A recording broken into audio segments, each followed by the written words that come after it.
నమస్తే, నేను మీ కల్పన ఠాకూర్. భారత్ వర్ష్కి స్వాగతం. ఈరోజు మనతో ఎస్సీ రిజర్వేషన్ పరిరక్షణ సమితి స్టేట్ ప్రెసిడెంట్ గారు మారేడు మోహన్ గారు ఉన్నారు. వారితో చాలా విషయాలు చర్చించుకుందాం. నమస్కార్, జై శ్రీరామ్. నమస్తే అక్క, జై భీమ్, జై శ్రీరామ్. సార్, అసలు మత మార్పిడులపై మీకున్న ఇబ్బందులు ఏంటి, వ్యతిరేకత ఏంటి? మేడం, అయితే మత మార్పుడుల పైన మాకు ఎటువంటి ఇబ్బంది లేదు. కాకపోతే నేనేమంటానంటే, మీరు ఒక విషయం అర్థం చేసుకోవాలి. మీరు వెళ్ళేటప్పుడు, దారిలో వెళ్ళేటప్పుడు ఒక కార్ సిగ్నల్ దగ్గర ఆగింది. ఆ సిగ్నల్ దగ్గర మీకు ఎవరైనా ఒక పేద పిల్లోడు, భిక్షం ఎత్తుకుంటున్న పిల్లోడు ఎవరైనా కనిపించారు. ఫర్ ఎగ్జాంపుల్ చెప్తున్నది, ఇందులో ఎటువంటి కాంట్రవర్సీ లేదు, ఉద్దేశం లేదు. ఆ పిల్లోడిని మీరు పిలిచి చేతిలో ఒక బిస్కెట్ ప్యాకెటో, లేకపోతే ఒక 100 రూపాయలు, లేకుంటే వాడికి ఒక మీల్స్ ప్యాకెటో చేతిలో పెడితే తప్పేం లేదు. వాడు నచ్చి మీ ఎంబడొస్తే కూడా తప్పేం లేదు. కానీ వాడు నచ్చి మీ ఎంబడొస్తే వాడిని తీసుకొని వెళ్ళి మీరు మీ స్వంత ప్రయోజనాల కోసం వాడుకోవడము, స్వంత ప్రయోజనాల కోసం వాడిని ఇష్టం వచ్చినట్టు వాని మెదడును కన్వర్ట్ చేయడము, ఇది కరెక్ట్ కాదు. ఈరోజు భారతదేశంలోనే కానీ ప్రపంచ దేశాలలో ఏ దేశాల్లో అయితే మత మార్పిడి మెయిన్గా జరుగుతుందో, కొన్ని పేద దేశాలలో, అన్ని దేశాలలో క్రైస్తవం పేరుతో ముఖ్యంగా జరుగుతున్నది ఇదే. అయితే బ్రిటిషోడు భారతదేశానికి వచ్చినప్పుడు ఆ టైంలో అంటరానితనం, అస్పృశ్యత ఉన్న సమయంలో నిజంగా వాడు దళితులకు పిలిచి ఎడ్యుకేషన్ ఇచ్చింటే నిజంగా సంతోషపడుతుండే. కానీ ఎడ్యుకేషన్తో పాటు ఒక చేతిలో పుస్తకం పెట్టి ఇంకో చేతిలో బైబిల్ పెట్టిండు. అది తప్పు అంటున్నా నేను. పుస్తకం పెట్టడం తప్పు కాదు, బైబిల్ పెట్టడం ప్రాబ్లం. ఇంకో చేతిలో బైబిల్ పెట్టినాం అంటే నీ ఉద్దేశం అనేది తప్పు ఉన్నట్టే కదా. ఇప్పుడు ఒక చేతిలో అన్నం పెట్టి ఇంకో చేతిలో కత్తి పెడితే ఎంత తప్పు? ఇది కూడా అంతే. ఇప్పుడు మతం చేతిలో పెడుతున్నాం అంటే ఏదో ఒక రోజు కత్తి కూడా చేతిలో పట్టాల్సిన పరిస్థితి వస్తుంది. ఇప్పుడు ఒక చేతిలో వాడు డబ్బు పెట్టి ఇంకో చేతిలో కత్తి పెడుతున్నాడు అంటే బైబిల్ పెడుతున్నాడు ఫర్ ఎగ్జాంపుల్. సో ఇది నా అబ్జెక్షన్, మా అబ్జెక్షన్. ముఖ్యంగా ప్రకారం ఎవరు ఏ మతాన్నైనా స్వీకరించవచ్చు. నేనేమన్నా స్వీకరించవచ్చు, తప్పనట్లేదు. నేను స్వీకరించండి, దాన్ని కూడా నేను కాదనట్లేదు. కాకపోతే ఎవరైతే మతం మారుతున్నారో, మతం మార్చబడుతున్నారో వాళ్ళందరినీ ఒక లార్జ్ మోటివ్, ఒక లార్జ్ బిహైండ్ మోటివ్ బిహైండ్ ఒకటి చాలా భయంకరమైనటువంటి మోటివ్ బిహైండ్స్ తోటి ఈరోజు మారుస్తున్నారు. సరే, మారుస్తున్నారు, అది వాళ్ళ ఇష్టము, పోతున్నారు. అయితే నేనేమంటానంటే, ఇదే రాజ్యాంగంలో కాన్స్టిట్యూషనల్ ఫ్రేమర్స్ ఎవరైతే ఉన్నారో, కాన్స్టిట్యూషన్ ఫ్రేమర్స్ బాబాసాహెబ్ అంబేద్కర్ గారితో పాటు ఏదైతే పెద్ద లార్జ్ టీం ఏదైతే ఉందో, వాళ్ళు ఒక 2.5 సంవత్సరాలు కష్టపడి రాజ్యాంగాన్ని ఉత్తిగానే తయారు చేయలేదు మేడం. వాళ్ళందరూ కూడా ఈ సమాజంలో అంటరానితనంతో, అస్పృశ్యతతోటి, వెనుకబాటుతనంతో, విద్యకు దూరం ఉండేటటువంటి పరిస్థితులతోటి, లేదా అవకాశాలకు దూరం ఉండేటటువంటి పరిస్థితులతోటి ఏదైతే ఉన్నారో, ఈ వర్గాలకు ఎవరెవరికి ఏ వర్గాలకి ఏ అవకాశాలు దొరకాలా అనేటటువంటి ఒక దూరదృష్టితోటి, ఎవరికి ఏ అవకాశాలు ఇవ్వాలా, ఎవరు ఏ గ్రూప్లోకి పోతే, ఏ మతంలో పోతే, ఏ కులంలోకి పోతే ఏం అవకాశాలు దొరకాలనేది ఆలోచించే పెట్టడం జరిగింది. నేనేమంటున్నామంటే, ఈరోజు సమస్య ఒకటి, దానికి వాయిస్ చూపించడం వేరే చూపిస్తున్నారు. ఈరోజు మత మార్పిడి అనేది జరుగుతుంది ఏదైతే ఉందో, ఈ మత మార్పిడికి సంబంధించి ఈరోజు సమాజంలో ఏమంటారు, ఎవరికి నచ్చిన మతం వాళ్ళు స్వీకరిస్తారు. స్వీకరించండి, వద్దనం మేమంటలేం కదా, హ్యాపీగా స్వీకరించండి. ఇప్పుడు బాబాసాహెబ్ అంబేద్కర్ గారే స్వయాన బౌద్ధం స్వీకరించారు, కానీ బౌద్ధంలో వెళ్ళిన వాళ్ళకు ఏం వర్తిస్తుంది అనేది కూడా ఆయన పెట్టడం జరిగింది. ఫర్ ఎగ్జాంపుల్, ఈరోజు బాబాసాహెబ్ అంబేద్కర్ గారు 1956లో ఎప్పుడైతే బౌద్ధం స్వీకరించారు, కానీ రాజ్యాంగం ఎప్పుడు రచించబడింది? 1950 జనవరి 26. ఈరోజు రాజ్యాంగ దినోత్సవం కూడా, రాజ్యాంగ దినోత్సవం. ఎస్. అయితే బాబాసాహెబ్ అంబేద్కర్ గారు బతుకున్న సమయంలోనే ఆయన రాజ్యాంగం రాసిన తర్వాత 6 ఏళ్లకు బౌద్ధం స్వీకరించారు. స్వీకరించినటువంటి అదే సంవత్సరంలో 1956లో సిక్కులను, ఏదైతే సిక్కులో ఉన్నటువంటి కొన్ని 4 నిమ్న జాతులకు సంబంధించి, దళిత వర్గాలకు సంబంధించినటువంటి తెగలు ఉంటాయి, వాళ్ళను ఎస్సీ హోదా కల్పించడం జరిగింది వారు బతుకున్నప్పుడే. మరి బాబాసాహెబ్ అంబేద్కర్ గారు మరి బుద్ధిస్టులకు ఎందుకు, దళిత బుద్ధిస్టులకు, ఎవరైతే దళితులు బౌద్ధిజం స్వీకరించుకుంటారో వాళ్ళకి ఎందుకు ఎస్సీ హోదా ఇవ్వలేదు అంటే, వారికి ఒక క్లియర్ విజన్ ఉన్నటువంటి నాయకులు వాళ్ళు. వాళ్ళకి తెలుసు ఏ వర్గంలోకి పోతే ఏం హోదా, ఎవరికి ఏ కేటగిరీ ఇవ్వాలి. సరే, చాలామంది ఈ మధ్య అంటున్నారు మతం మారితే సరే కులం మారదు అని. అసలు మీరు మారుతున్నటువంటి మతంలోనే కులం లేదు. మీరు ఏ మతం అయితే స్వీకరిస్తున్నారో ఆ మతంలోనే కులం అనే కాన్సెప్టే లేదు. కులం మారదని ఎట్లా అంటున్నావు? నువ్వు మతం మారే కాన్సెప్ట్ రీజన్ ఏందో చెప్పు. పోని నువ్వు మారుతుందే ఇక్కడ అంటరానితనము, అస్పృశ్యత అనుభవిస్తున్నావు కాబట్టి అక్కడ పోతున్నా అని అంటున్నావు పోయేటప్పుడు. తీసుకున్న మతాలు కూడా అదే కదా మేడం. ఎవరైతే మతాలు మా మతంలోకి రండి, మా దగ్గర అంటరాంతనం లేదు, అస్పృశ్యత లేదు, మేమంతా సమానంగా చూస్తాము, మా దగ్గర యూనివర్సల్ బ్రదర్హుడ్. ఈరోజు ఇస్లాంలో యూనివర్సల్ ఉమ్మా అంటారు, ఒకటి ఉమ్మత్ అంటారు, ఉమ్మా అంటారు. దాని కాన్సెప్ట్ ఏంది? Universal brotherhood. దానికి వాళ్ళే అంటున్నారు కదా, మతం మార్చినప్పుడు మొఘలాయలు మన పైన రూల్ చేసినప్పుడు కానీ, సూఫీజం నడిచినప్పుడు కానీ, క్రైస్తవుల మిషనరీలు పనిచేసినప్పుడు కానీ, మా దగ్గర ఇస్లాం క్రైస్తవులలో మా కులం లేదు, మా దగ్గర సమానత్వం ఉందని చెప్పి కొన్ని లక్షలాది మందిని, కోట్లాది మందిని మతం మార్చారు. భారతదేశంలో ఈరోజు ఇన్ని కోట్ల మంది ముస్లింలు కానీ, క్రైస్తవులు కానీ ఎక్కడి నుంచి వచ్చారండి? ఇప్పుడు మీరు అన్నారు భారతదేశంలో ఇస్లాం క్రిస్టియానిటీ పుట్టిందా? పుట్టలేదు కదా. వీళ్ళంతా మతం మార్చబడ్డ వాళ్ళే కదా. మోహన్ గారు, ఇప్పుడు మీరు అన్నారు మతం మారారు, మార్చారని. మరి అక్కడ వాళ్ళకు ఏం బెనిఫిట్స్ లేవా? ఎందుకు మతం లేవు? మారిన వాళ్ళకు ఉన్నాయి. ఎందుకు లేవు? ఉన్నాక మళ్ళీ ఇక్కడ ఎందుకు చూస్తున్నారు వాళ్ళు? నేను మా పోరాటం కూడా అదే కదా మేడం. నేను చాలా క్లియర్ కట్టుకున్నా. మీరు ఆర్టికల్ 25 ప్రకారం మీకు మత స్వేచ్ఛ ఉంది. ఏ మతంలో కన్నా పోండి, మీకు నచ్చిన మతాన్ని మీరు స్వీకరించండి, కాదంటలేవు. కాకపోతే ఈ మతంలో నుంచి ఇంకో మతంలో మారిన తర్వాత అక్కడ మీకు ఏదైతే కేటగిరీ వైజ్గా మీకు ఏదైతే వర్తిస్తుందో అది తీసుకోండి తప్ప, నేను ఈ ఇంట్లోకి వెళ్ళి ఆ ఇంట్లోకి పోతా కానీ ఇదే ఇంటి అన్నం తింటా, ఇదే ఇంట్లో నేను ఎంజాయ్ చేస్తా అంటే మరి ఈ ఇంట్లో ఆకలితో వస్తున్న పరిస్థితి ఏంది? నువ్వు చర్చకు పోయటం కూడా నీకు అక్కడ అవకాశాలు పెరుగుతున్నాయి. నేనేమంటున్నా అంటే మేడం, ఇక్కడ మతం మార్పిడి అంటే కేవలం మతం మారడం అని కాదు, ఈ సమాజం యొక్క సామాజిక బంధాన్ని తెంపుకొని ఆ సమాజం యొక్క సామాజిక బంధాన్ని పొందడం అంటే ఇక్కడ కంప్లీట్ గా ఇక్కడ నుంచి అక్కడికి వెళ్ళిపోవడం. అంతే అంతే కదా. కదా. కాదని మీరు అంటారా? ఈ సమాజం యొక్క సామాజిక బంధాన్ని తెంపుకోవడమే కదా. సామాజిక బంధం అంటే ఏంది? సోషల్ ప్రాక్టీసెస్, అక్కడికి వెళ్ళిపోయారు. సోషల్ కనెక్షన్, సోషల్ ప్రాక్టీసెస్ ఇక్కడ వదులుకోనే కదా. ఇప్పుడు ఒక హిందువు సంవత్సరంలో 12 నుంచి 20 పండుగలు ఉంటాయి. క్రైస్తవుల్లో ఉంటాయా? ఉండవు. ఈ 12 నుంచి 20 పండుగలలో కనీసం ఒక 6-7 పండుగలు సామూహికంగా జరిగేటివి ఉంటాయి. గణపతి కానీ, లేకపోతే బతుకమ్మలు కానీ, ఉగాది కానీ, కొన్ని ఉగాది కాదు కానీ వినాయక నిమజ్జనం కానీ, బతుకమ్మలు కానీ, చాలా పండుగలు, ఈరోజు బోనాలు కానీ సామూహిక పండుగలు ఉంటాయి. ఆ సామూహిక పండుగలలో వివక్ష అనుభవిస్తుంది ఎవరు? వేలాది సంవత్సరాల తరఫు నుంచి, వందలాది సంవత్సరాల నుండి చెప్పును డప్పును నమ్ముకొని అదే పేదరికమైన పరిస్థితులలో ఉండి వాళ్ళు ఇప్పటికి కూడా అంటరాంతరం, అస్పృశ్యత అనుభవించి అవకాశాలలో అంటే మన విద్యా, ఉద్యోగ, రాజకీయ రంగాలలో అవకాశం దొరకక వెనుకబడి ఉన్నటువంటి వాళ్ళు అక్కడ అంటరాంతరం అనుభవిస్తున్నారు. ఈ పండుగలు కొన్ని చాలా చోట్ల ఇప్పుడు తగ్గినప్పటికీ కూడా కొన్ని చోట్ల ఇప్పటికీ నడుస్తున్నాయి. అడపదడప మనం చూస్తూనే ఉన్నాం. ఎస్, 100% నడుస్తుంది. ఇప్పటికి కూడా పల్లెటూళ్ళలో చాలా వరకు నడుస్తుంది. కానీ మరి ఈ వివక్ష, ఈ పండుగలు నువ్వు ఒక మతం మారిన క్రైస్తవుడు నిర్వహించుకుంటున్నాడా? లేదు. మరి నిర్వహించినప్పుడు ఫస్ట్ ఆఫ్ ఆల్ నువ్వు ఏదైతే మతంలోకి పోయినావో ఆ మతంలో నీకు ఈ పండుగలే ఉండవు, ఈ పండుగలు ఉండవు. దీంతో పాటు నీకు అక్కడ అంటరాంతరం, అస్పృశ్యత ఉండదు, ఆ కులం అనే కాన్సెప్ట్ ఉండదు. కాబట్టి నీకు దొరికినటువంటి కొత్త సామాజిక బంధం ఏదైతే ఉందో ఆ బంధంలో నీకు సమానత్వం దొరుకుతుంది. నీకు ఆ సమానత్వం దొరుకుతుంది కాబట్టి నీకు ఇక్కడ ఈ రిజర్వేషన్ ఇవ్వాల్సిన అవసరం ఏముంది? పోని మరి వాడు బాగుపడొద్దా? వాడు సోషల్గా వాడి పొజిషన్ వాడికి ముందుకు పోవద్దా? ఎస్. జనాభా ప్రకారము ఏదైతే ఉందో సెన్సస్ ప్రకారం, ఇంత ముందుకు చేసినటువంటి సెన్సస్ దాని ప్రకారము వాళ్ళకు బీసీసీ మతం, ఎస్సీల నుండి మతం మారినటువంటి క్రైస్తవులకు బీసీసీ వర్తిస్తుంది. బీసీసీ వాళ్ళ ఏదైతే జనాభా ప్రకారం క్రైస్తవులు ఎంతమంది ఉన్నారో అంతమందికి ఎంతైతే రిజర్వేషన్ రావాలో దాని ప్రకారం ఏదైతే ఉందో వాళ్ళకు 1% రిజర్వేషన్ ఇవ్వడం జరిగింది. జనాభా లెక్కల ప్రకారం 1.7% ఉన్నారు. 1% రిజర్వేషన్ ఇచ్చింది. ఇంకేం కావాలా? నువ్వు అక్కడ తీసుకో కదా. నువ్వు అక్కడ పోతున్నావు, అక్కడ పోయిన తర్వాత ఇక్కడ బెనిఫిట్స్ కూడా పొందుతానంటే ఎంతవరకు న్యాయం? మరి వీడేమైపోవాలా? వీని పరిస్థితి ఏమైపోవాలి? వీడెప్పుడు ముందుకు పోవాలి? ఇప్పుడు దళిత సంఘాలలో, ఉద్యమాలలో కూడా వాయిస్ మొత్తం క్రైస్తవులది అయిపోవడం వల్ల నిజమైన అసలు హిందువులు, దళితుల వాయిస్ ఏందనేది ఈరోజు తెలుస్తలేదు. ఓకే, అసలైన హిందూ ఎస్సీ ఎస్టీలకు ప్రాబ్లం అవుతుందండి. 100% మేడం. ఇప్పుడు అవకాశాలు వాళ్ళే తింటున్నారు, నాయకత్వం వాళ్ళే వహిస్తున్నారు, మా వాయిస్ వాళ్ళదే ఉంది.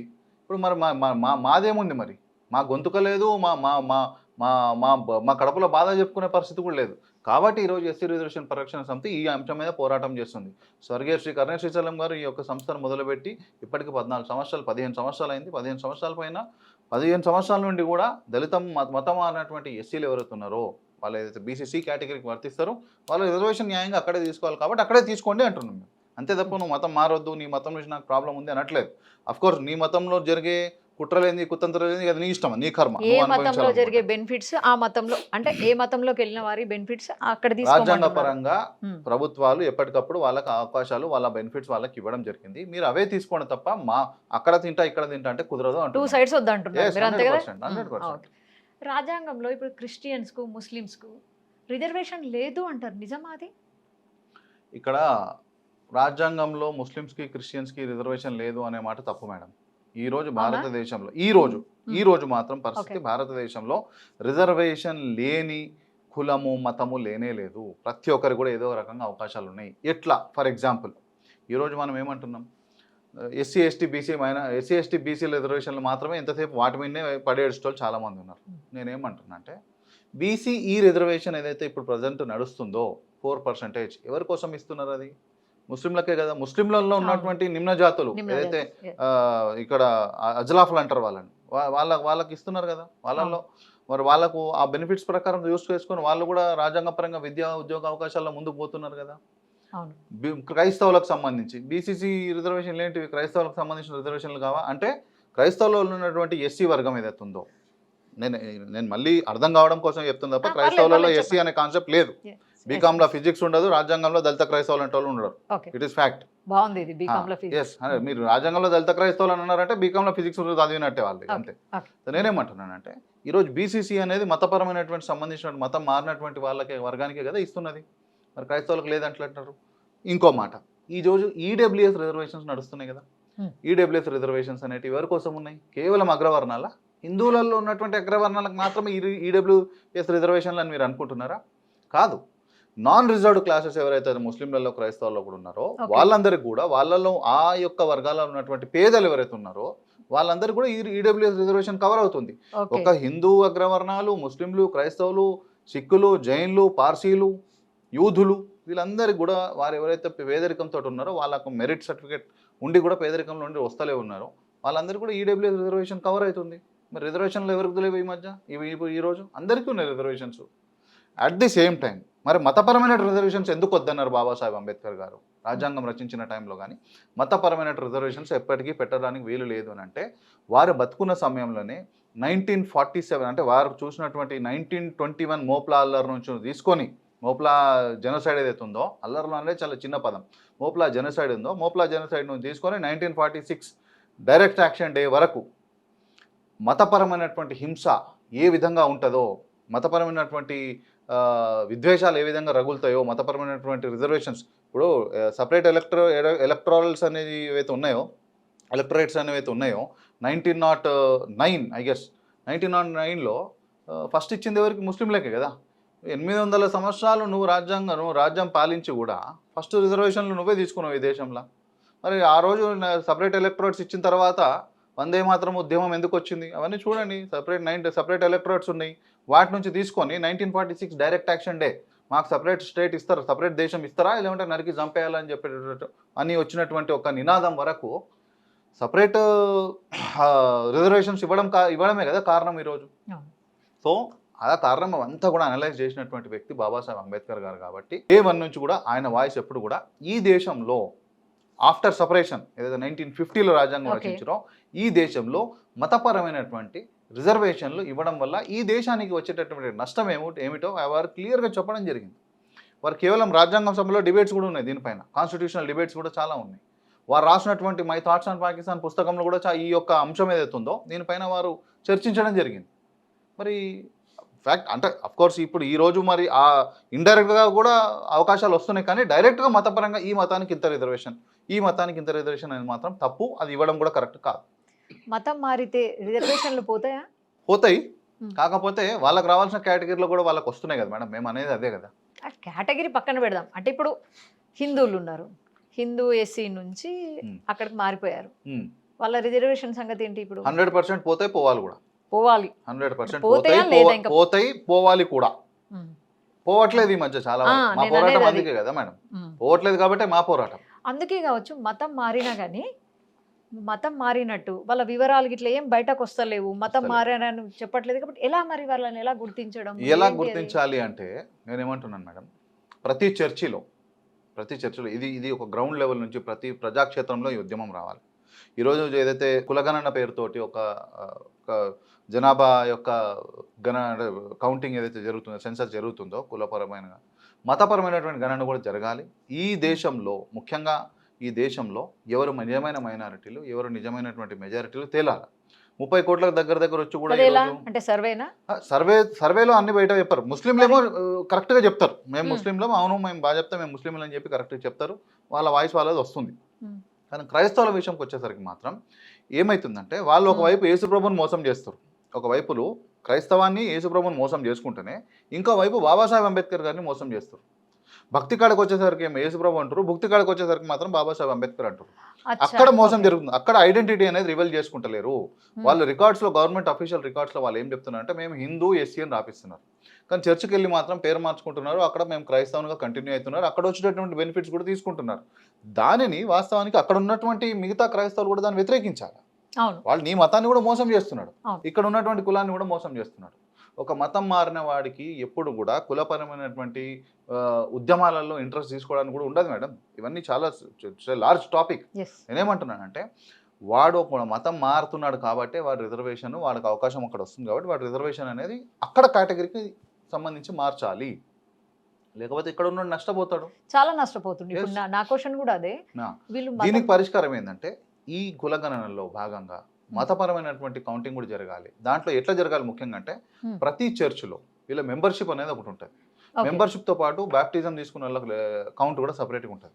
బ్యాప్టిజం ఆహా. తీసుకున్న వాళ్ళు చాలా వరకు కొంతమంది ఏ కులం వారైనా సరే వాళ్ళు మతం మార్చుకొని ఎస్ మేము బీసీసీగా తీసుకోవడానికి సిద్ధంగా ఉన్నామని కొంతమంది బీసీసీ తీసుకుంటున్నారు. మిగతా వర్గాల వారు బీసీ క్రైస్తవులు, అదర్ ఓసీ క్రైస్తవులు ఎవరు ఉన్నారో వాళ్ళు ఓపెన్ కేటగిరీ కిందకి, క్రైస్తవుల కేటగిరీ కిందకి వచ్చేస్తారు. ఓకే. కానీ కొంతమంది మాత్రం ఎస్సీ హిందువులుగానే వాళ్ళు వాళ్ళ జనాభా లెక్కలలో వాళ్ళది ఎస్సీ హిందువులుగానే ఉంటుంది. నేనేమంటున్నా అంటే ఈ చర్చిలలో ఉన్నటువంటి మెంబర్షిప్ ఏదైతే ఉందో ఆ మెంబర్షిప్ సంఖ్య కూడా కౌంట్ వాళ్ళు తీసుకోవాలి, వాళ్ళ వివరాలు తీసుకోవాలి, వాళ్ళ వివరాలు వాళ్ళ ఇంటి అడ్రస్లు వగేరా దాన్ని బట్టి వాళ్ళని క్రైస్తవులుగా నమోదు చేయాలి, అవసరం ఉంది ఈ దేశంలో.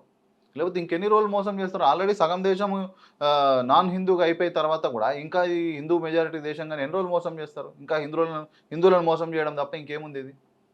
అసలైన పాప హిందూ ఎస్సీలకు మాత్రం అదే ఇదే మేడం, అవుతుంది కదా, ఎవడైతే ప్రాబ్లం నిజంగా అవుతుంది. ఇప్పటికీ అంటరాంతనము, అస్పృశ్యతతోటి, పేదరికంతోటి, వాడికి ఎటువంటి ఆర్థిక సహాయం, ఆర్థిక పరిస్థితులు, సోషల్ బ్యాక్వర్డ్నెస్లో ఎప్పటికీ బతుకుతున్నాడో వాడికి మాత్రం ఎటువంటి అవకాశం దొరకలేదు.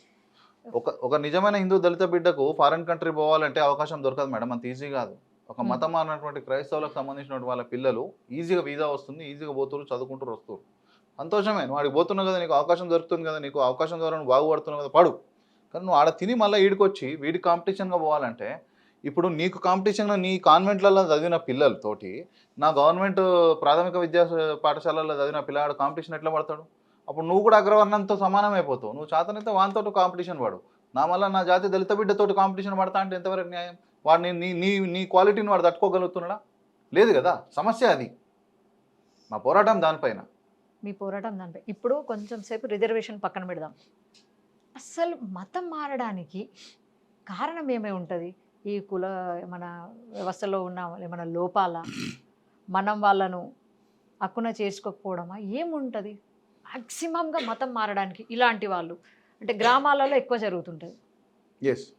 ఎందుకంటారు? అయితే దీనికి మల్టిపుల్ రీజన్స్ ఉన్నాయి మేడం.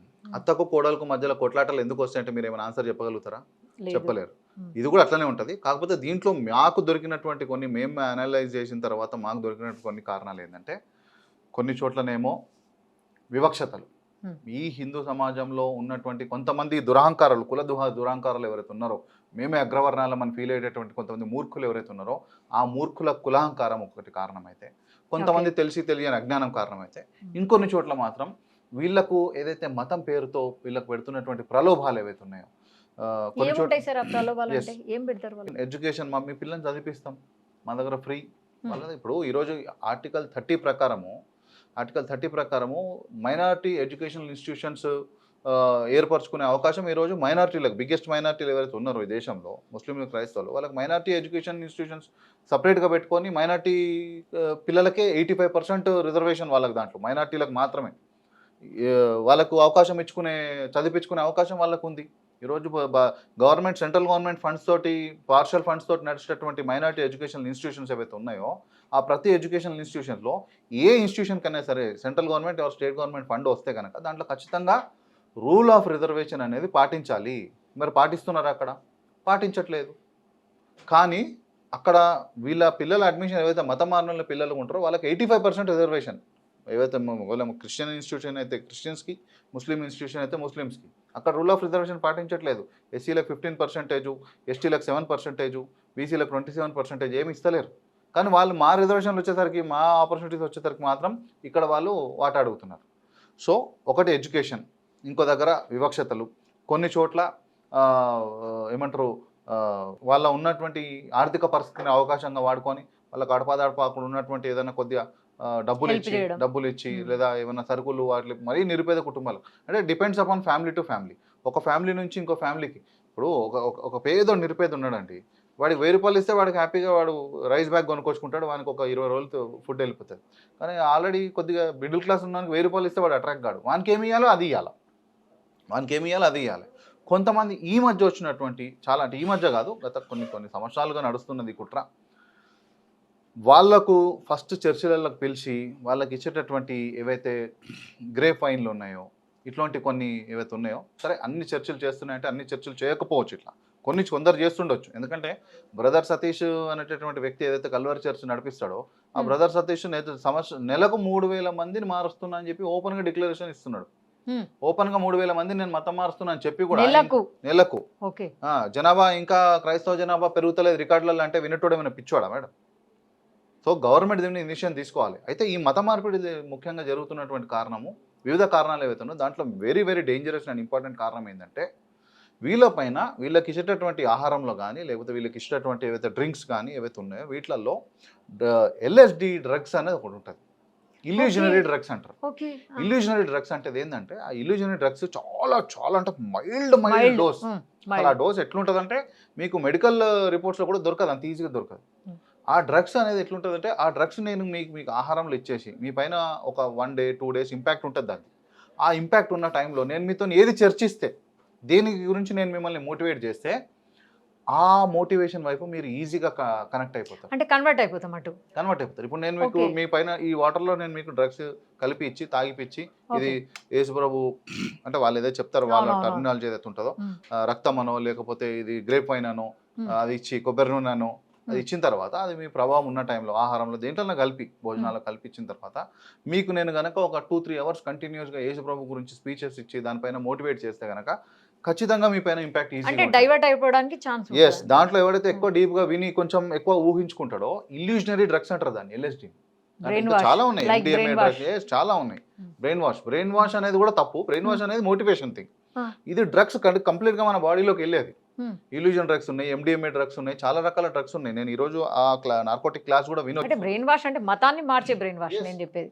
కొంతమందికి అయితే చాలా మంది చాలా దృఢంగా నమ్ముతారు, వాళ్ళైతే వాళ్ళ పైన డ్రగ్స్ తర్వాత కాలంలో వాళ్ళ పైన ప్రభావం 2 days ఉంటుంది అన్నారు. ఆ 2 days తర్వాత మళ్ళీ రియలైజేషన్. ఎగ్జాంపుల్ చెప్తా. ఇప్పుడు నేను మీకు ఈ రోజు మీ పైన ప్రయోగం చేసిన డ్రగ్స్ ప్రయోగం చేసిన తర్వాత మీకు నేను బాగా మోటివేట్ చేసిన, మేడం నేను క్రైస్తవుని అయిన తర్వాత యేసుప్రభు నమ్ముకున్న తర్వాత నాకు అట్లయింది ఇట్లయింది, యేసుప్రభు నమ్ముకున్నాక నాకు మ్యాజిక్స్ జరిగినాయి, మనస్ఫూర్తిగా నమ్మాలి, ఆయన నమ్మి ఆయనతో ఏడ్చి ఆయనకు మన బాధలు చెప్పుకోవాలి, మనం చేసిన తప్పులు చెప్పుకోవాలి, అన్ని కన్ఫెషన్ చేసుకొని నువ్వే నాకు దిక్కని చెప్పి మొక్కాలి, నువ్వే నాకు సరెండర్ కావాలి. ఈ రకంగా మోటివేట్ చేసిన తర్వాత మీరు చేస్తే ఆయనకు మీకు ఆయన ఆశీస్సులు కలుగుతాయి, ఆయన రక్షణ మీరు పొందుతారు అన్నప్పుడు, నేను కనుక దాని గురించి ఖచ్చితంగా గట్టిగా నేను వాళ్ళు చెప్పిన విధంగా మోటివేట్ అయ్యి ఆ విధంగా నేను ప్రాక్టీస్ స్టార్ట్ చేసి ఆ రోజు నైట్ వెళ్ళి చేసింది అనుకోండి, అట్లా ఒక 1-2 days చేసింది అనుకోండి, గట్టిగా మాట్లాడితే ఆ ఇల్యూజన్ డ్రగ్స్ నా మైండ్ మీద ప్రభావం ఉన్న టైంలో గట్టిగా మాట్లాడితే అవసరమైతే నైట్ యేసుప్రభు కూడా దర్శనం ఇస్తాడు నాకు. ఇప్పుడు మీ మీద ఆ డ్రగ్స్ వాడిన తర్వాత మోటివేషన్ చేసిన తర్వాత నైట్ కనుక యేసుప్రభు కనిపించింది అనుకోండి, మీ మైండ్లో ఏం కూర్చుంటుందంటే, నెక్స్ట్ ఇంకా నేను మీ పైన మీరు నాకు వచ్చి పొద్దున్న చెప్తారు, ఇంకా నాకు నైట్ ఇట్లా కనిపించింది, తెల్ల ఆకారంలో కనిపించింది, లేదా యేసుప్రభు కనిపించిండు, నాకు వచ్చి ఇట్లా చెప్తున్నాడు నాతో అని అన్నాను అనుకోండి, మీరు నాతో అన్నారు అనుకోండి, నేను ఇంకా దాని తర్వాత మీకు ఇచ్చే అవసరం లేదు, ఆపేస్తా.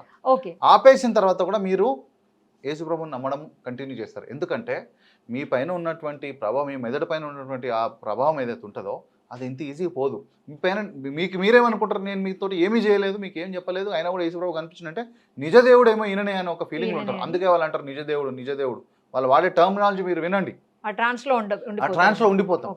అది అంత ఈజీగా మీరు తర్వాత డ్రగ్స్ ఉపయోగించినా మీరు దాంట్లోకి వెళ్ళి బయటికి రారు. దానికి బెస్ట్ ఎగ్జాంపుల్ చెప్తా. ఆ టైంలో ఏమవుతుందంటే, మీకు ఆయన గురించి ఆలోచించడము, ఆయన సౌండ్స్ వినిపించడము, ఆయన లాగా కనిపించడము, ఆయన వాయిస్ వినిపించడము, ఒక తెల్ల ఆకారంలా కనిపించడం, ఒక ఎనర్జీలా కనిపించడము, ఇవన్నీ జరుగుతాయి. మీరు అది జరిగిన తర్వాత పొద్దున మీకు ఏ డ్రగ్స్ అవసరం లేదు మేడం. ఇక అదే డ్రగ్స్ లెక్క పనిచేస్తుంది. ఇక ఆ ఊహ ఏదైతే మీ మైండ్ అదే 24 అవర్స్ మనకు. అదే మీరు ఇక దాని మీదనే క్వశ్చన్ మార్క్లో ఉంటారు. ఒక రోజు ఎట్లయితుందంటే ఏదో ఒకటి ప్రతి మనిషి జీవితంలో ప్లస్ మైనస్ అనేది జరుగుతుంది. మీరు ఒకసారి ఏదో మొక్కుతారు, మొక్కిన తర్వాత ఒక పని అనుకుంటారు, అది పుసుకుమని అయిపోతుంది.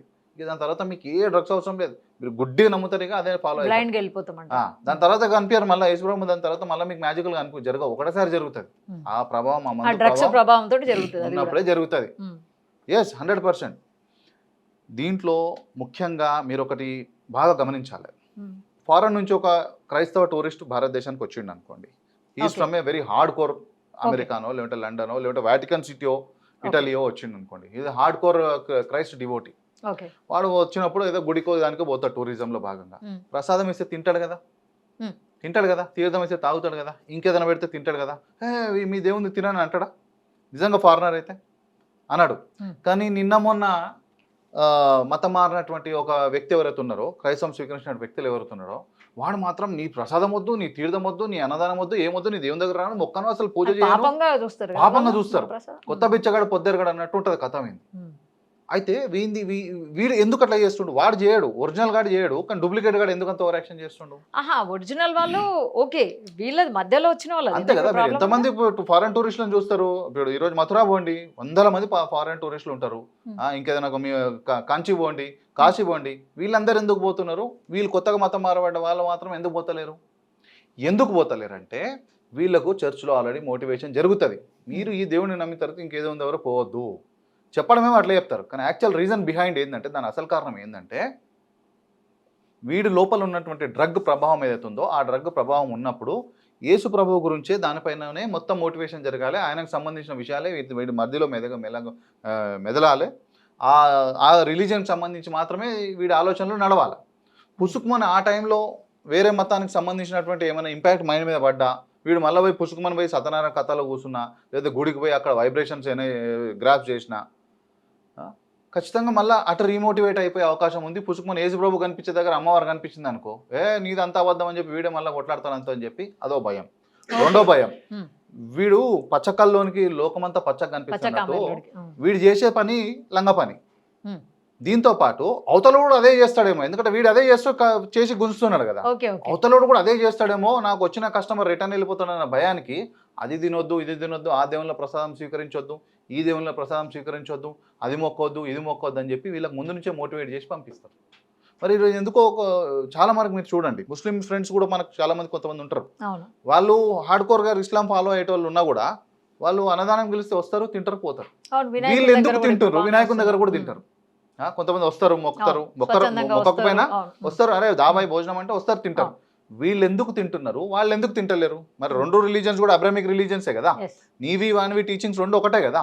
అంటే వీడు మతం మారుస్తున్నటువంటి విధానంలో ఏదో లోపల ఒక సీక్రెట్ దాగి ఉంది. ఆ సీక్రెట్ ఏదో వానికే తెలుసు, ఆ పచ్చకళ్ళు ఏందో వానికి తెలుసు. కాబట్టి లోకమంతానికి పచ్చగా కనిపిస్తుంది. కాబట్టి నువ్వు పోవద్దు, మొక్కొద్దు, ఆ ప్రసాదం తీసుకోవద్దు. ఎందుకంటే ఈ ట్రాన్స్లోకి వెళ్ళి ఆ ట్రాన్స్లో పడిపోగల, మళ్ళీ బ్యాక్ టు ఆ ట్రాన్స్ వెళ్ళిపోగలని చెప్పి భయానికి వీడు అది పోవద్దని చెప్పి మోటివేట్ చేస్తాడు.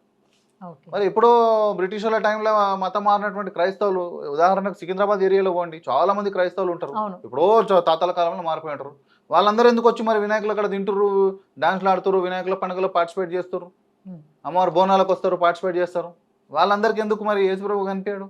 వాళ్ళందరినీ ఎందుకు పాస్టర్లు మీరు పోవద్దు, తినొద్దు అన్నారు? అంటే వీళ్ళకి కావాల్సింది ఆ పొద్దు మందం వీడిని గుంజేయాలి, మనకి ఐడెంటిటీ మెడలో క్రైస్తవం వేసేయాలి, మన బిలీఫ్ క్రైస్ట్ తోటి అక్కడ ఉన్నటువంటి జెరూసలేం మందిరం తోటి మనం కలపడం వీని పని. ఇదంతా ఒక మిషన్. ఈ మిషన్ అంతా ఎందుకు? దీనిపైన ఒక వరల్డ్ లార్జ్ ప్రపంచవ్యాప్తమైనటువంటి ఒక కాన్స్పిరసీ, భయంకరమైనటువంటి కాన్స్పిరసీ దాగుంది. ఇది ఒక కుట్ర లాగా చూడొచ్చా? ఇది ఒక చిన్న కుట్ర అనే పదం కూడా చాలా చిన్నది, భయంకరమైనటువంటి కుట్ర. నేనేమంటున్నానంటే, ఈరోజు మీ పైన నేను మీ చర్చ్ పైన నేను మతం మార్చి ఆ ఫోటోలు మరి అది అంటారు, అది నిజమే అయి ఉండొచ్చు, నేనైతే నమ్ముతున్నా. పంపిస్తే వీళ్ళకి ఫండ్స్ వస్తాయంటారు. చాలా మంది ఈ మధ్య ఫండ్స్ ఆగిపోయినాయి మావి అని చెప్పి కూడా బాధపడుతున్నారు. మతం మార్చిన వాళ్ళ ఫోటోస్ పంపిస్తే, అంటే డాటా పంపిస్తే డబ్బులు వస్తాయి. ఇవన్నీ ఆఫ్షోర్ కొన్ని అకౌంట్స్ ఉంటాయి కదా, చర్చెస్ కి సంబంధించి ఫండింగ్ ఫారెన్ కంట్రీస్ నుంచి వస్తాయి.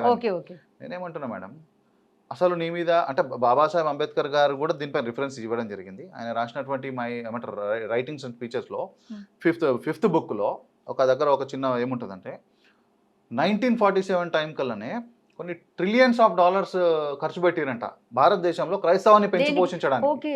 ఆహా. ఇది నేను చెప్తున్న మాట, మీరు చెప్తున్న మాట కాదు, సాక్షాత్తు బాబాసాహెబ్ బాబాసాహెబ్ అంబేద్కర్ గారు అంబేద్కర్. చెప్పినటువంటి మాట.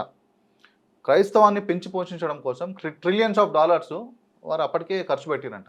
ఓకే. నా స్ట్రైట్ క్వశ్చన్, Hmm. నీకు ఏ లాభం లేనప్పుడు లక్షల కోట్లు కాదు, trillions of Trillions. Dollars, Hmm. లక్షల కోట్లు ఎందుకు ఖర్చు పెడుతున్నావు?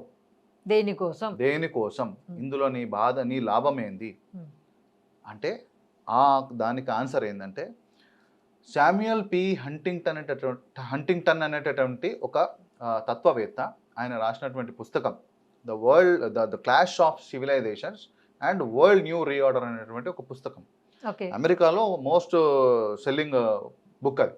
ఓకే. ఆ పుస్తకంలో ఏం చెప్తారంటే ఏదో ఒక రోజు ఈ అబ్రహమిక్ రిలీజియన్స్ మధ్యలో ఖచ్చితంగా పెద్ద యుద్ధం వస్తుంది.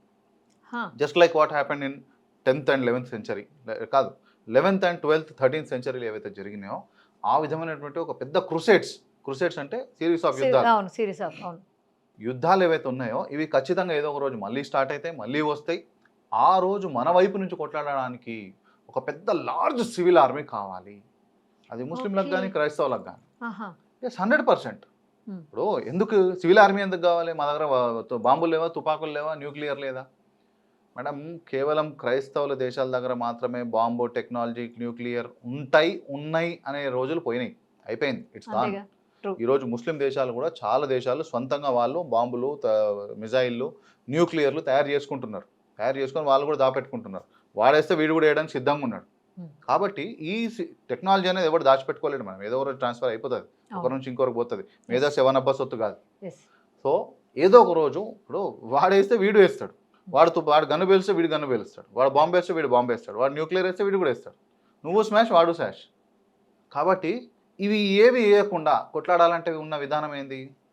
Man to man, hand to hand. Okay. ఈ man to man, hand to hand కొట్లాడాల్సిన వచ్చిన రోజు, ఆ రోజు వీని వైపు ఒక పెద్ద సివిల్ ఆర్మీ కావాలి.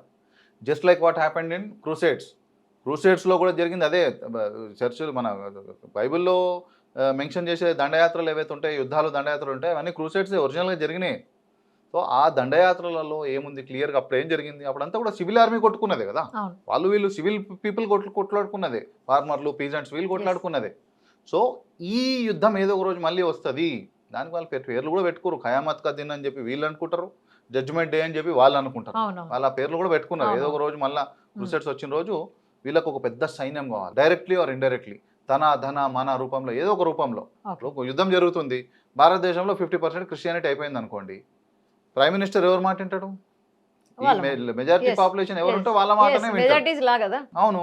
Yes. అక్కడ ఆ దేశానికి ఇక్కడ నుంచి గోధుమలు కావాలి, యుద్ధం జరుగుతుంది, ఆకలితో చచ్చిపోతారు, పంపించాలంటే పంపించాల్సిందే. Okay. వెపన్స్ కావాలి, అవసరమైతే పంపించాల్సిందే. సైనికులు కావాలి, అవసరమైతే పంపించాల్సిందే. మనీ, గోల్డ్, ఇంకేదైనా కావాలంటే పంపించాల్సిందే. ఎందుకంటే అప్పుడు ఇక్కడ మెజారిటీ వాళ్ళ చేతుల్లో ఈ దేశం ప్రజల అభిష్టానికి మేరకు ఉంటుంది. ప్రజలు కూడా ఎందుకు ఒప్పుకుంటారు? ఎందుకు ఒప్పుకుంటారు అంటే వీని మానసిక అంటే వీని స్పిరిచువల్ కనెక్టివిటీ అనేది ఈ దేశంలో ఉన్న కాశీ, మధురకు ఉండదు, అయోధ్యకు లేకపోతే ఇంకా దేనికో సోమనాథ్కు ఉండదు. అక్కడ ఉన్నటువంటి వాటికన్ సిటీకి, అక్కడ ఉన్నటువంటి జెరూసలేంకు కనెక్ట్ అయి ఉంటుంది. కాబట్టి అక్కడ ఏం జరిగినా, ఆ దేశాలకు సంబంధించినటువంటి బ్రదర్హుడ్కి ఏం జరిగినా కూడా వీడు రియాక్ట్ అవుతాడు, వీడు కనెక్ట్ అవుతాడు.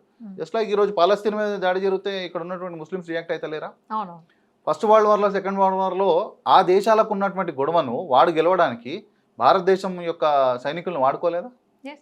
25 లక్షల మంది సెకండ్ వరల్డ్ వార్లో అయితే 25 లక్షల మంది పార్టిసిపేట్ చేశారు. దాంట్లో సుమారు 2 నుంచి 2.5 లక్షల మంది చనిపోయారు భారతీయులు. మనకేం అవసరం వాని కోసం కొట్లాడేది? ఎందుకంటే వాని పాలనలో ఉన్నాం కాబట్టి. ఈరోజు క్రైస్తవీకరణ జరిగిపోయిన తర్వాత కూడా వాని పాలనలోకే పోతాం తెలియకుండా. అవును. ముఖం మనదే ఉంటుంది, కానీ ఐడియాలజీ, మెథడ్ అనేది వాంది ఉంటుంది. This is all game of narratives. Yes, yes. ఈ నెరేటివ్స్ని ఈ నెరేటివ్లలో పోయి నా దళిత బిడ్డ, నా దళిత సోదరుడు పోయి ఫ్యూచర్ వాని భవిష్యత్ తరాలు పోయి ఈ యొక్క కుట్రలలో భాగమై నలిగిపోయి ఆ బిడ్డల బలిదానం అవుతుంది. కాబట్టి ఆ బలిదానంలో కాకుండా మనకు బాబాసాహెబ్ అంబేద్కర్ గారు ఇచ్చినటువంటి రాజ్యాంగం ఉంది, రిజర్వేషన్లు ఉన్నాయి. దాన్ని వాడుకొని చక్కగా మనం మన జీవితాన్ని ముందు తీసుకెళ్ళాలి.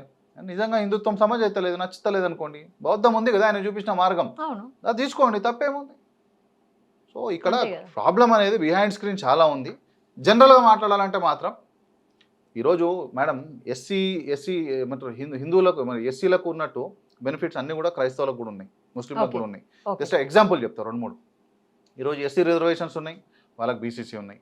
వీనికి ఎస్సీ రిజర్వేషన్స్ ఉన్నాయి, వానికి బీసీఈ ఉన్నాయి. ఓకే వీనికి ఎస్సీ గురుకులాలు ఉన్నాయి, వానికి మైనార్టీ గురుకులాలు ఉన్నాయి. ఓ వీనికి ఎస్సీ కార్పొరేషన్స్ ఉన్నాయి, వీడు బిజినెస్ చేసుకొని బాగుపడాలంటే లోన్స్ ఇవ్వడానికి. వానికి మైనార్టీ కార్పొరేషన్స్ ఉన్నాయి, బిజినెస్ Okay. చేసుకొని Okay. బాగుపడడానికి. వీనికి ఏమైనా న్యాయం జరగాలంటే ఎస్సీ కమిషన్స్ ఉన్నాయి, స్టేట్ నేషనల్. వానికి మైనార్టీ కమిషన్స్ ఉన్నాయి, స్టేట్ అండ్ నేషనల్. ఇంకేం కావాలి మేడం? ఇంకేం కావాలి? నీకేం న్యాయం జరుగుతలేదు రాజ్యాంగం ద్వారా? నీ వాటా నీ నీ నీ కుప్ప నీకు సపరేట్గా ఇచ్చేసినాం కదా, నీ కుప్ప నీకు నడుస్తూనే ఉంది కదా, రాజ్యాంగం ఇచ్చింది కదా. అంటే వాళ్ళ ప్రాబ్లం అది కాదు, ఇక్కడ తినాలి అక్కడ తినాలి. That is my problem. ఓ మీ ప్రాబ్లం ఆ ప్రాబ్లం కూడా అదే. నువ్వు అక్కడ తింటా ఇక్కడ తింటా అంటే మేము ఎట్లా ఊకుంటాం?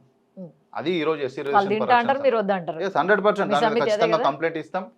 ఈ రోజు యావత్ ప్రజానేకానికి భారత్ ఏంటంటే, వర్ష్ భారత్ వర్ష్ యొక్క ఛానల్ ఛానల్ యొక్క ప్రేక్షకులకు కూడా మనం చెప్పేది ఏంటంటే, ఎవరైతే మతం మారి కూడా ఎస్సీ హోదా అనుభవిస్తున్నారో వాళ్ళపైన ఆధారాలతో సహా, అంటే వాళ్ళ ఫోటోలు వీడియోలు తీసి ఒక కంప్లైంట్ డ్రాప్ చేసి, ఒక మంచి ఆధారాలను సేకరించి వాళ్ళ కంప్లైంట్ డ్రాప్ చేసి, అంటే సమాధులు కానీ, పెళ్ళిళ్ళు కానీ, బర్త్డేలు కానీ, ఇంకా శుభకార్యాలు, మిగతా ఇతరాది శుభకార్యాలు కానీ, లేదంటే ఈ డిసెంబర్లో వస్తుంది, ఈ డిసెంబర్లో ఎలుకల అంటారు రంధ్రంలో దాక్కున్న ఎలుకలన్నీ బయటికి వెళ్తాయి. బయటికి వెళ్ళి వాళ్ళు కలుగులో నిజమైన దాగున్న, కలుగులో దాగున్నటువంటి ఎలుకలన్నీ బయటికి వెళ్తాయి ఈ డిసెంబర్లో వచ్చి. వాళ్ళు నిజమైన క్రైస్తవుల హిందువులు అన్ని బయటకు వచ్చి అంటే ఎలా? అవును, ఇప్పుడు మంచిగా నాకు క్వశ్చన్ వచ్చింది. ఇప్పుడు నిజంగానే ఇప్పుడు హిందూ ఎస్సీల నుంచి అక్కడ మారారు, వాళ్ళని ఎలా గుర్తించాలి? ఇన్ కేస్ గుర్తించే కంప్లైంట్ ఎక్కడ ఇవ్వాలా? అసలు అదే ఏంటి కథ? చెప్తాను. గుర్తించాల్సిన విధానం ఏంటంటే, ఇంట్లో ఉన్నటువంటి సింబల్స్, వాళ్ళ చర్చిలో ఉన్నటువంటి వాళ్ళ బ్యాప్టిజం తీసుకున్నటువంటి మెంబర్షిప్, అది వాళ్ళ మనకు దొరికితే గనక ఓకే. బాప్టిజం కానీ లేదా చర్చ్ మెంబర్షిప్ కానీ, వాళ్ళు ప్రేయర్ చేసేటటువంటి ఏమైనా ఫొటోస్ వీడియోస్, దాంతోపాటు ఏమైనా వాళ్ళ శుభకార్యాలు ఉంటాయి, పెళ్ళిళ్ళు వగేరా వగేరా. కొంతమంది మాట్లాడతారా, నేను హిందూ క్రిస్టియన్ అంతా పోయి నేను ఆల్ మిక్స్ ఫ్రూట్ జ్యూస్ అంటాడు. ఆల్ మిక్స్ ఫ్రూట్ జ్యూస్లు బీకామ్లో ఫిజికల్ లీడర్ నడవవు. ఇది భారతదేశంలో ఉన్నటువంటి భారత రాజ్యాంగం పెట్టిన రూల్స్, బాబాసాహెబ్ అంబేద్కర్ గారు పెట్టిన రూల్స్. అంత ఈజీగా నువ్వు బ్రేక్ చేయలేవు. కాకపోతే దానికి సంబంధించిన ఎవిడెన్సెస్ ఏంటంటే, పెళ్ళిళ్ళు, సమాధులు ప్లస్ ఉంటుంది సమాధుల పైన, పెళ్ళిళ్ళు క్రిస్టియన్ విధానం జరుగుతుంది, బర్త్డేలు క్రిస్టియన్ విధానం జరుగుతారు, పాస్టర్ గారు వస్తారు, ప్రేయర్ చేస్తారు, పోతారు, ఇంట్లో సింబల్స్ తెలుస్తాయి. ఇట్లా ఫేస్బుక్లో కొన్ని పోస్టులు, ఇవన్నీ స్టేటస్లు, ఇవన్నీ తీసి మంచిగా ఫైల్ ఆధారాలన్నీ తీసి ఎవిడెన్సెస్ అన్నీ తీసుకొని డిస్ట్రిక్ట్ కలెక్టర్ గారికి ఒక కంప్లైంట్ ఇచ్చిన తర్వాత 20 days తర్వాత ఒక ఆర్టీఐ వేసి, మేము ఇచ్చిన కంప్లైంట్ పైన ఫలానా నంబర్ అయితే మనకు అక్నాలెడ్జ్మెంట్ ఇస్తారో ఫలానా డేటెడ్, దానిపైన ఏం యాక్షన్ తీసుకుని చెప్పి ఆర్టీఐ ద్వారా మనం గట్టిగా అడిగి, వాళ్ళు యాక్షన్ తీసుకోకపోతే సేమ్ ఫైల్ మొత్తం తీసుకొని వెళ్ళి హైకోర్టులో రిట్ చేయొచ్చు. హైకోర్టులో రిట్ చేస్తే ఇమ్మీడియట్గా దానిపైన యాక్షన్ స్టార్ట్ అవుతుంది. అంటే ఇప్పుడు మీ సమితి ఏదైతుంది ఇదే పనులు చేస్తుందా? యాక్టివిటీస్ ఏంటి అసలు? ఓన్లీ వీళ్ళు మాత్రమే కాదు మేడం, చాలా మంది బీసీలు ఓసీలు ఉన్నటువంటి కులస్తులు కూడా ఎస్సీ దొంగ సర్టిఫికెట్లు తీసుకొని వాళ్ళు ఎస్సీ హోదాలను అనుభవిస్తున్నారు. వాళ్ళ వల్ల కూడా ఇక్కడ అన్యాయం జరుగుతుంది. అట్లాంటి వాళ్ళ పైన, ఈ దళిత క్రైస్తవులు అయితే బీకామ్లో ఫిజిక్స్ గాలని వీళ్ళపైన, ఇట్లాంటి వాళ్ళందరిపైన కూడా ఎస్సీ రిజర్వేషన్ పరిరక్షణ సమితి ఈరోజు నిజమైన దళితులకు రిజర్వేషన్ ఫలాల అందాలనేటటువంటి ఒక పోరాటం ద్వారా ఈరోజు ఈ యొక్క అన్ని యాక్టివిటీస్ చేస్తుంది. కంప్లైంట్స్ కూడా చాలా ఇవ్వడం జరిగింది. మోహన్ గారు, గ్రామాలలో అంటే చదువుకోలేదు, నిరక్షరాస్యత, మతం మారారు, కొన్ని చిన్న ఏమో లబ్ధిల కోసం మతం మారాడు. పట్టణాలలో చదువుకొని మంచి కార్పొరేటర్ జాబ్లు చేస్తున్న వీళ్ళకి ఏమవుతుంది? ఎందుకు మతం మారుతున్నారు? మేడం, ఫస్ట్ ఆఫ్ ఆల్ చదువు లేనోడికి జ్ఞానం ఉండదని, చదువుకున్న వాడికి మాత్రమే జ్ఞానం ఉంటుందని ఒక కాన్సెప్ట్ ఏదైతే ఉందో, ఇది ఫస్ట్ ఇది తప్పు. ఇది ఓకే, మనకన్నా ఎక్కువ కాన్సెప్ట్ మన పూర్వీకులకు చదువు లేకున్నా వాళ్ళు చెప్పే సామెతలు కానీ, సామెతల ద్వారానే జీవితాన్ని తీసుకెళ్ళగలిగేటటువంటి ఒక ధోరణి కానీ వాళ్ళని మనకంటే బెటర్ అప్రోచ్ ఉండే. కాకపోతే మనం కొంచెం ఇంగ్లీష్ ఎడ్యుకేషన్ చదువుకున్నాము, హయ్యర్ ఎడ్యుకేషన్ చదువుకుంటున్నాము, డిగ్రీలు, బీటెక్లు, పీజీలు అన్నీ చేస్తున్నాము. దీనివల్ల నాలెడ్జ్ వచ్చేసిందని మనం అనుకుంటున్నాం. ఇది ఓన్లీ ఎకడమిక్ నాలెడ్జ్. అంటే సోషల్ మీడియా పరంగా కానీ ఏదైనా కొంచెం ప్రాక్టికల్ నాలెడ్జ్ ఏదైతే ఉందో ఇది అందరికీ ఉండదు. ప్రాక్టికల్ నాలెడ్జ్ ఏంటంటే నిజాన్ని గ్రహించడం. బుద్ధుడు ఏమంటారంటే, బుద్ధ భగవానుడు ఏమంటాడంటే, ఎవడు చెప్పింది నాకు ఒక విషయం పైన కూర్చో, దాన్ని అనలైజ్ చేయి, దాన్ని గుడ్ అండ్ బ్యాడ్ అనలైజ్ చేసి దాంట్లో ఏది కరెక్టో నీ మనసుకు చెప్తుంది, నీ మనసు చెప్తుంది, దాన్ని ఫాలోగా అంటారు. ఈరోజు ఆ రకమైనటువంటి ఫాలోయింగ్ చదువుకున్నోడికి లేదు. చదువుకున్నోడికేమో ఏదో వాని మానసిక స్థితిని, ఇగో నీ అంటరాంతనము, నీ కులంలో ఇట్లుంది అట్లుంది అని చెప్పి మన మతం మారుస్తారు. ఇదే సిటీకి వచ్చేసరికి మాత్రము, అరే మేము ఇక్కడికి వచ్చినా కూడా మాకు అంటరాంతరం ఉంది పోయినా కొంతమంది మాట్లాడుతారు. ఇప్పుడు నిజంగా నువ్వు మతం మారిన తర్వాత కూడా నీకు అంటరాంతనం అనుభవిస్తున్నావు అంటే అది ఎవరి ఫెయిల్యూర్? నిన్ను ఏదైతే మతం నువ్వు స్వీకరించినవో, ఏదైతే మతం నిన్ను వెల్కమ్ చేసిందో, అక్కడ పోయినా కూడా నీకు సమానత్వం దొరకలేదంటే అది నీ మతం ఫెయిలియర్. నువ్వు ఏదైతే మతాన్ని ఎంచుకున్నావో అది నీ మతం failure. That is your failure. నీ ఫెయిలియర్కు నేనెందుకు నష్టపరిహారం చెల్లిస్తా? అది నీ మతం చూసుకోవాలి. నీ నీ నీ అంతర్గత సమస్య. కంప్లీట్ అక్కడికి వెళ్ళిపోయావు కాబట్టి అక్కడ బాధ్యత. అది అక్కడ బాధ్యత. నీ మతం పోరాడండి. మరి మీరు అందరు కలిసి పోరాడి మాకు రిజర్వేషన్ 1% నుంచి పెంచండి అని చెప్పి పోరాడండి. లేదా మీ మతంలో మాకు సమానత్వం లేదు, ఈ మతంలోకి వచ్చినా కూడా అని చెప్పి మీ మీ మీ మత పెద్దతో కొట్లాడండి. అక్కడ బాగాలేదని ఇక్కడికి వచ్చాము, మరి ఇక్కడ ఏంటని చెప్పి మరి కొట్లాడని పోరాటం చేయండి. మరి అవి విడిచిపెట్టి నేను ఈయనే ఉంటా, ఇక్కడనే తింటా కానీ అక్కడికి కావాలంటే ఎంతవరకు న్యాయం? ఈరోజు హిందువులలో నిమ్న జాతులు బాబాసాహెబ్ అంబేద్కర్ గారు చేసిన పోరాటం అదే కదా. ఆయన ఈ జాతిలో నాకు అన్యాయం జరిగింది కాబట్టి ఇక్కడే నేను సాధించుకుంటా అని చెప్పి కొట్లాడాడు. మరి నువ్వు కూడా ఎక్కడికైతే పోయినావో అక్కడే సాధించుకో.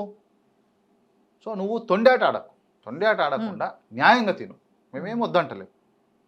ఇది మెయిన్ రీజన్ ఇది. అయితే చదువుకున్న వాళ్ళ విషయం మీరు అంటున్నారు కదా, చదువుకున్న వాళ్ళకి కూడా మేడం నేను ఏమంటున్నా అంటే, చదువు అనేది మాత్రమే ప్రాక్టికల్ నాలెడ్జ్ ఇయ్యదని ఇందాక చెప్పిన కదా, అదేవిధంగా ప్రతి దానికి సమస్య పరిష్కారము ఖాళీ దేవుడే ఇస్తాడు అనేటటువంటి ఒక గుడ్డి విశ్వాసం ఏదైతే ఉంటుంది కదా, అది చాలా భయంకరమైనది. దేవుడు అవకాశం ఇస్తాడు. దాని అవకాశాన్ని పొందడానికి మనం పోరాటం, మానవ జీవితంలో మనం పోరాటం సాగించుకోవాలి. కొంతమంది మన ప్రయత్నం. కొంతమంది ఆడవాళ్ళ మైండ్ సెట్ ఎట్లా ఆడవాళ్ళని చూసి ట్రిగర్ చేస్తారు మెయిన్గా క్రైస్తవ సంస్థలు. వీళ్ళది ఎట్లుంటుందంటే, చూడండి ఇగో మీరు ఇట్లున్నారు, మేము ఇట్లున్నాం యేసుప్రభుని మొక్కినందుకు. ఇది ఏదైతే ఉంటుందో చాలా ఈజీగా ఆడవాళ్ళు ఈ ట్రాప్లో పడిపోతారు. ఈ ట్రాప్ ద్వారా ఒక్కసారి ఇంట్లో ఆడ మనిషి కనుక వినకుండా నేను ఆ దేవుని మొక్తా ఈ దేవుని మొక్తా నేను మతం మారుతా ఆర్థిక అసమానతలు చూపించి అది చేస్తారు. ఉదాహరణకు మా ఇంటి పక్కన ఒక చిన్న పాప ఉంటుంది.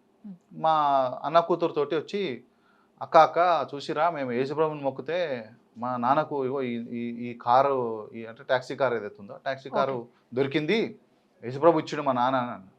మా అన్న కూతురు ఆ పిల్లలు కొద్దిగా మాతో మాట్లాడుతూ ఉంటారు కాబట్టి టెంప్ట్ కాలే. మా పాప ఏం చెప్పిందంటే, అవును నువ్వు అనేది కరెక్టే ఉండొచ్చు, కాకపోతే మేము అమ్మవారిని మొక్కుతాము, మా అమ్మవారిని మొక్కితే ఇగో 3 అంతస్తుల బిల్డింగ్ ఇచ్చిందని చెప్పింది. ఓకే ఓకే ఓకే ఈ రెండు కరెక్ట్. మీరు చెప్పారు కాబట్టి పాపలో ఆ మార్పు ఉంది. జనరల్ గా అయితే టెంప్ట్ అవుతారు కదా, పెద్దవాళ్ళు కూడా టెంప్ట్ అవుతారు మేడం. నిజంగా మొక్కుతా ఎట్లా చూడండి, ఇన్ని రోజుల నుంచి మొక్కుతున్నావు, ఏముంది నీ ఆర్థిక పరిస్థితి ఏముందంటే నిజంగా టెంప్ట్ అవుతారు. ఆడికి పోయినాకేమైనా వస్తుందా మార్పు? ఏం రాదు. ఇప్పుడు చాలా వరకు మీరు బైబుల్ చదవండి, బైబుల్లో ఏముంటుందంటే కొన్ని ఫ్రేజెస్ నాకు తెలియదు కానీ, ఎవరైతే యేసు మార్గంలో నడుస్తారో వాళ్ళకు కష్టాలు తప్పవు, ఒడిదుడుకులు తప్పవు, వాటన్నిటిని నడుచుకొని నడవాలి, అప్పుడే పరలోకం ప్రాప్తిస్తుంది అంటాడు. అంటే నీకు ఇంకా ఎక్కువ కష్టాలు వస్తాయని చెప్తాడు వాడు. సో బైబుల్ చదివితే కానీ అర్థం కాదు, ఆ లోపల జరగాల్సిన కార్యక్రమం జరిగిపోతుంది. సో ఇదంతా ఒక మోసం ద్వారా జరుగుతుంది మేడం. చదువుకున్నోడా చదువుకోలేడా కాదు, ప్రలోభాలు, మోసము, ఈ డ్రగ్స్ ఏదైతే వాళ్ళకు ఆహారంలో పానీయాలలో వాడుతున్నారు ఆ డ్రగ్స్, వీటన్నిటి ద్వారా ఈ మత మార్పిడి అనేది జరుగుతుంది. మరి లేకపోతే నా స్ట్రైట్ క్వశ్చన్, ఈరోజు స్వస్థత సభల పేరుతోటి స్వస్థత సభలలో కళ్ళు వచ్చేస్తున్నాయి, కాళ్ళు వచ్చేస్తున్నాయి, కడుపు నొప్పి పోతుంది, కిడ్నీల రోగాలు సెట్ అయిపోతున్నాయి అంటే ఇది ఎంతవరకు కరెక్ట్? అది న్యాయమైన? క్యాన్సర్లు ఎయిడ్స్లు పోతున్నాయి అంట, మరి ఇది కరెక్టా? మరి ఇన్ని పోగొట్టినోడు కరోనా ఎందుకు పోగొట్టలే అర్థం కాదు. మరి ఈ విపరీతంగా వర్షాలు పడి ఊర్లు మునిగిపోతుంటే ఎందుకు వర్షాలు ఆపుతలేడు అవసరం లేదు. నేనేమంటున్నా అంటే, హాస్పిటల్స్ అన్నారు కాబట్టి దానికి ఆన్సర్ కూడా చెప్తా.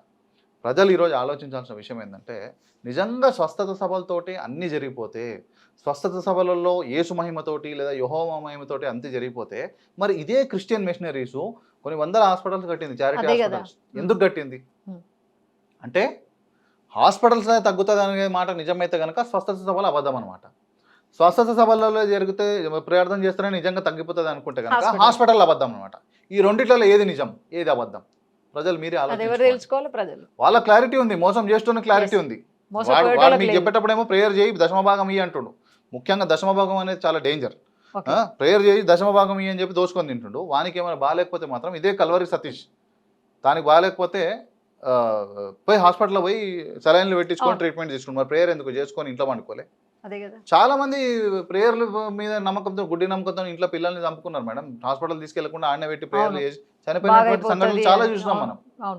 మొన్నటికి మొన్న ఆదిలాబాద్లో బాప్టిజం దీనికి తీసుకుపోయి ఒక 3 పిల్లలు చెరువులో మునిగి చచ్చిపోయారు ఆదిలాబాద్లో. ఇవన్నీ రావు, మెయిన్ స్ట్రీమ్ మీడియాలో రావు ఇవన్నీ. ఎందుకు రావంటే ఇట్స్ లార్జర్ సబ్జెక్ట్. అది ముఖ్యంగా ఏమంటారు దశమ భాగాలు.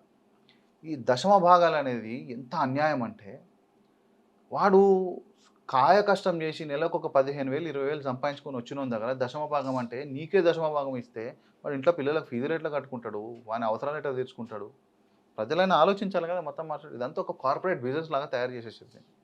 ఈ కార్పొరేట్ బిజినెస్లో ఎక్కువ శాతం మోసపోతుంది ఎవరు? మా దళిత వర్గాలే, నిమ్న జాతులే.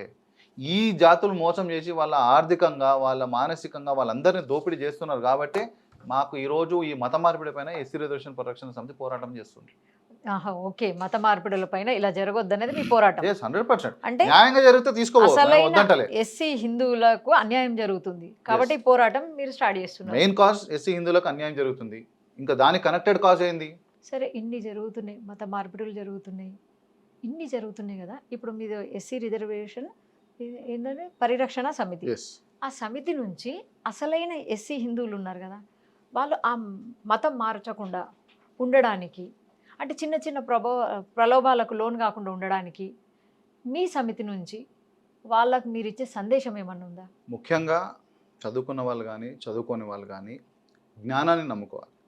బాబాసాహెబ్ అంబేద్కర్ గారు చూపించినటువంటి జ్ఞాన మార్గం ఏదైతే ఉందో అది ఏ మత మార్గమైనా సరే వర్తిస్తుంది. హిందువులు కానీ క్రైస్తవులు కానీ ముస్లింలు ఎవరు కానీ జ్ఞాన మార్గం ఏదైతే ఉందో what is right what is wrong అనేది మనం ఆలోచించగలగాలి. నిజంగా చాలా మంది స్వస్థత సభలు, ఇందాక నేను చెప్పిన స్వస్థత సభల పేరుతో చూసి అట్రాక్ట్ అయిపోతున్నారు. అక్కడ పోయి వాళ్ళు తీసుకునే డ్రింక్స్ కానీ ఇంకేమైనా కానీ దాంట్లో ఏం కలుపుతారో మనకు తెలియదు. చాలా ఘోరమైనటువంటి స్వస్థత సభలు అంటే అక్కడ ఒక అంత ట్రాన్స్ లా ఉంటది కదా. మేము ఎందుకంటే మనం వీడియోలు చూస్తుంటాం, అక్కడ ఏదో తలపైన చేపెడతాడు, తను అప్పటిదాకా గిలగిల కొట్టుకున్నది సెట్ అయిపోతుంది, అలా ఏమేమో ఉంటాయి కదా. అసలు నిజానికైతే గవర్నమెంట్ ఇనిషియేషన్ తీసుకోవాలి మేడం. ఈ యొక్క స్వస్థత సభలు మ్యాజికల్ రెమెడీస్ యాక్ట్ ప్రకారము 100% క్రైమ్. అది మ్యాజికల్ రెమెడీస్ యాక్ట్ ప్రకారం ఒక్క కంప్లైంట్ ఇస్తే చాలు, వీళ్ళు ఇక్కడ స్వస్థత సభల పేరుతోటి మోసం చేస్తున్నారు ప్రజల్ని, మ్యాజికల్ రెమెడీస్ యాక్ట్ ప్రకారం ఇది క్రైమ్ అని చెప్పి ఒక కంప్లైంట్ రిజిస్టర్ చేస్తే ఖచ్చితంగా యాక్షన్ తీసుకుంటారు. కానీ తెలియదు, చాలా మందికి చట్టం పైన అవగాహన లేక అది చేస్తారు. ఎందుకంటే అది గవర్నమెంట్కి తెలుసు, చదువుకున్నోడికి తెలుసు అది మోసం అని. కానీ ప్రజలకు తెలియకపోవడం వల్ల నిజమేమో అనుకొని అటు మోసపోవడము, కొంతమంది ఈ డ్రగ్స్కి వాళ్ళపైన ప్రయోగం జరిగి మోసపోవడం, కొంతమంది పల్లెల్లో జరిగినటువంటి కొంత ఆర్థిక సామాజిక అసమానతలకు గురై వాళ్ళు బాధతోటి మనోవేదనతో మారిపోవడము. నేనేమంటే అట్లాంటి వాళ్ళ కోసం కూడా నా సందేశం, సంస్థ సందేశం ఏంది, ఎస్సీఆర్పీ సందేశం ఏంటంటే ఈరోజు మనం ఎక్కడైతే పోగొట్టుకున్నామో అక్కడే సాధించుకోవాలనేటువంటి స్ఫూర్తి బాబాసాహెబ్ అంబేద్కర్ గారు ఇవ్వడం జరిగింది. దాని ద్వారా మనం పోరాటం చేసుకొని మన హక్కులు సాధించుకోవాలి. దానికి కావాల్సినటువంటి పూర్తి అవకాశాలు మనకు రాజ్యాంగం ఇవ్వడం జరిగింది. Article 17 untouchability, SC ST atrocity acts ఇవన్నీ ఉన్నాయి కదా. దాని ద్వారా మనం సాధించుకొని పోరాటం చేసి ముందుకు పోవాలి తప్ప ఇలా మతం మారితే ఏమవుతుందంటే, మీరే అంటారు చాలామంది, మతం మారిన తర్వాత కూడా మాకు అన్యాయం జరుగుతుంది, మాకు అసమానత జరుగుతుంది, ఇక్కడ కూడా మాకు Kamma church, Kapu church, Reddy church, Mala church, Madiga church, Protestant church, Pentecostal church, seventh day అడ్వెంటిస్టుల church, Roman Catholic church, separate చర్చిలు ఉంటున్నాయి, మాకు అవమానం జరుగుతుంది, ఇక్కడ కూడా అసమానతలు ఉన్నాయని మీరే అంటారు. ఇక్కడ జరిగిందని అక్కడ పోయినావు, అక్కడ కూడా జరిగితే ఇంకెక్కడ పోతావు. కాబట్టి అది అది అది కరెక్ట్ ఆన్సరే కాదు. ఎక్కడ పోగొట్టుకున్నాం అక్కడే సాధించుకోవాలి, పోరాడి సాధించుకోవాలి తప్ప మనం వీళ్ళు ఎవరండి, మమ్మల్ని మేము నిమ్న జాతులు తక్కువ జాతి అనడానికి వీడెవడు అసలు? ఆనాటి రామాయణం నుంచి ఈనాటి రాజ్యాంగం వరకు రాసింది నిమ్న జాతులు, దానికి ప్రాతినిధ్యం వహించింది, ముఖ్యంగా దానికి ప్రాతినిధ్యం వహించింది నిమ్న జాతులు. బాబాసాహెబ్ అంబేద్కర్ ఆనాటి రాజ్యాంగం నుంచి ఆనాటి రామాయణం నుంచి ఈనాటి రాజ్యాంగం వరకు. వీడోడు చెప్పనికి ఈరోజు ఎప్పుడు హిందూ సమాజానికి ఎప్పుడు సమస్య వస్తున్నా ఎదురు నిలబడి కొట్లాడుతుంది నిమ్న జాతులు. మీరెవరు అగ్రవర్ణాలు అని చెప్పుకోనికే? నిజమైన అగ్రవర్ణం ఎవడో తెలుసా మేడం? ఏదో ఎవడైతే ఈ హిందూ సమాజం కోసము, హిందూ సమాజంలో అందరినీ కలుపుకొని ఒక ఐక్యత భావం వైపు, సమానత్వ భావం వైపు, సమతా భావం వైపు నడిపిస్తాడో వాడు నిజమైన అగ్రవర్ణం. వాడి కులంతో సంబంధం లేదు. కాబట్టి నిజంగానే ఇప్పుడు క్రిస్టియన్స్ అనగానే ఒకటే మతం, అది అందులో కులం లేదు. మళ్ళీ రెడ్డి, కాపు ఇవన్నీ ఏంటి అసలు? నేను అదే అంటున్నా కదా, బీకామ్లో ఫిజిక్స్ అది అంతే కదా, అది బీకామ్లో ఫిజిక్స్ అది. సో మీ ఆర్గనైజేషన్, మీ సమితి హిందువులు ఎవరైతే ఉన్నారో హిందువులుగా ఉండాలని, మారిపోయిన వాళ్ళు మళ్ళీ ఇందులోకి రావద్దు అనేది మీ ఉద్దేశం? మారిపోయిన వాళ్ళు రావద్దు అంటలేదు, అంటే మారిపోయిన వాళ్ళు మళ్ళీ బెనిఫిట్స్ కోసమో లేకుంటే అక్కడే ఉంటూ మళ్ళీ ఈ బెనిఫిట్స్ కూడా కావాలనే వాళ్ళ మీద మీ పోరాటం, అంతే కదా? 100%. చాలా చక్కగా చెప్పారు. జై శ్రీరామ్ అన్నయ్య, ధన్యవాదాలు. జై శ్రీరామ్, జై భీమ్.